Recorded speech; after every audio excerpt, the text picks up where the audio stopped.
Njësia administrative e Novoselës vijon që të ndodhet përballë një gjendjeje teje të rënduar mjedisore, pasi shërbimi i pastrimit është ndërprerë dhe mbeturinat urbane janë grumbulluar në pika të ndryshme të fshatrave.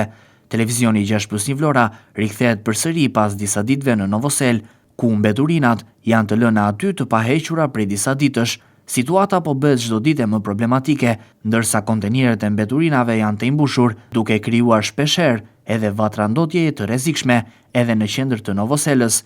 E gjithë kjo situatë ka ardhur për shkak se kontrata me kompaninë e pastrimit ka përfunduar në fillim të muajit nëntor dhe deri tani nuk është ndërmarrë asnjë procedurë e re për vazhdimin e shërbimit. Ky boshllëk administrativ ka çuar në situatën aktuale ku asnjë mjet pastrimi nuk ka shkelur në fshatra për disa ditë me radhë. Kontenierët janë të imbushur plotësisht, ndërsa mbeturinat janë derdhur në tokë, duke mbuluar hapësira që përdoren për qarkullim.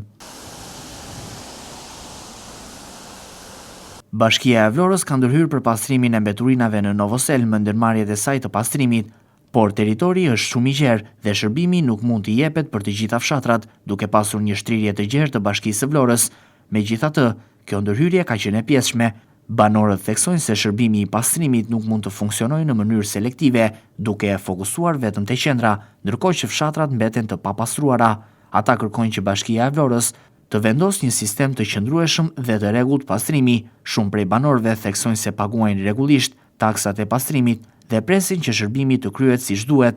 Mungesa e një kontrate funksionale dhe mos koordinimi ka sjellë një situatë që është duke u përshkallëzuar çdo ditë. Në këtë situatë, komuniteti i Novoselës kërkon një ndërhyrje të plotë dhe të koordinuar nga Bashkia e Vlorës, duke shpresuar që problemet e shërbimit të mos kthehen në një krizë të përhershme.